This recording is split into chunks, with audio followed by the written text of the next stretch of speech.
This is Dave Lee, and you are on snowBrOADER.eu. We're going to talk a little bit about the history of how I got to Signal. Actually, out of high school, I started working for Mervin Manufacturing as in layup. So I was building snowboards when I was about 18, and then from there, I went on to be a pro rider for LibTech for like 10 years. And at the end of my career with Lib, I started a brand called Supernatural, which was about a 3-year brand with Quicksilver. And then when they pulled the plug on that, I started Signal. And so here we are. Signal means a lot to me. It's about connecting with like-minded individuals, even down to the name Signal. It's all about signaling out to people who are looking for something a little different, something rider-owned, something handmade, something driven by more than just building a product for the shops. Like, I want to build real snowboards for real snowboarders, and that's what this is all about.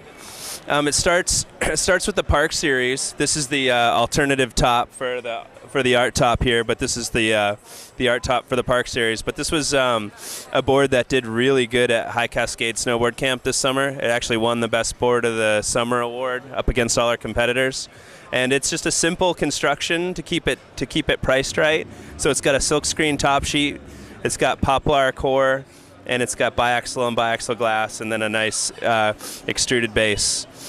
And it's just perfect for the parks. It's got a nice flex, and positive camber. Yeah, it's got traditional camber. And the cool thing about Signal is we have our own factory in the U.S. and we have our own core shop. And so we profile all our cores to fit each snowboard, each specific size and each specific model.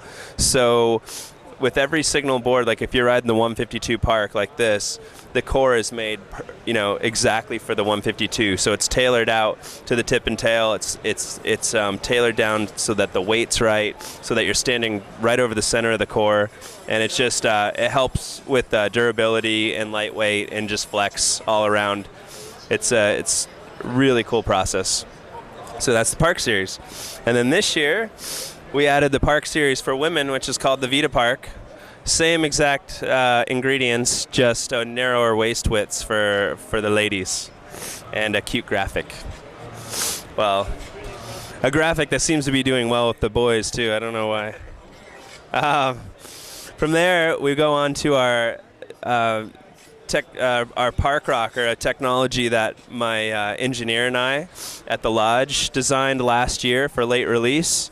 We wanted to put our own spin on a rocker board. Obviously, we do believe that rocker boards are really fun, but they can be built in many different ways. So as you can see, Signal's Park Rocker is pretty extreme, but it is the most fun board. It is a fun board, and that's what it's meant to be.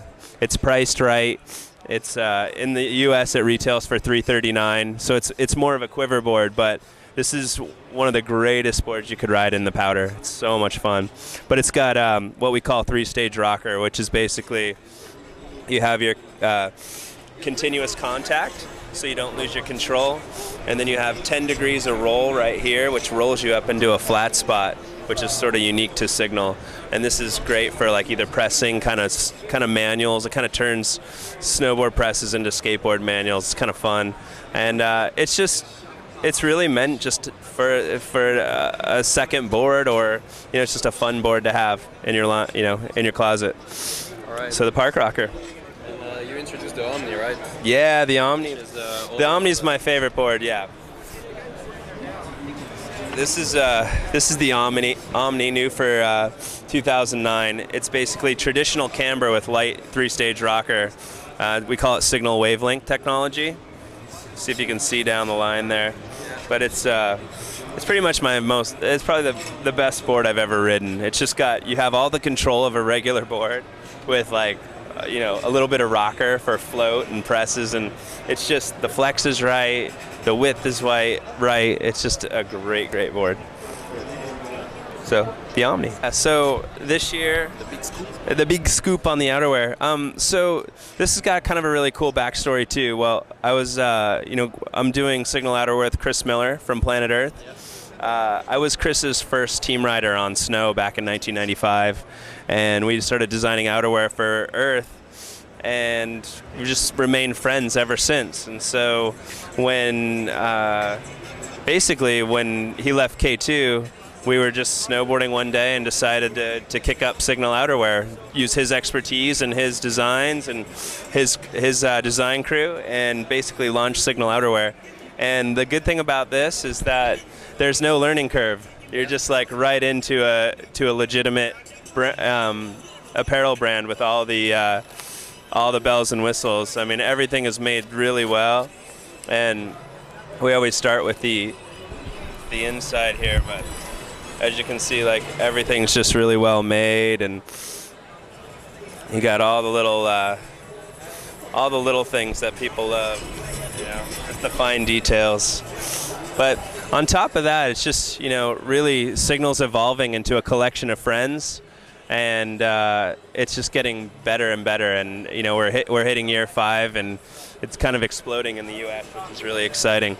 And it's fun to be here at ISPO and see where we can take it.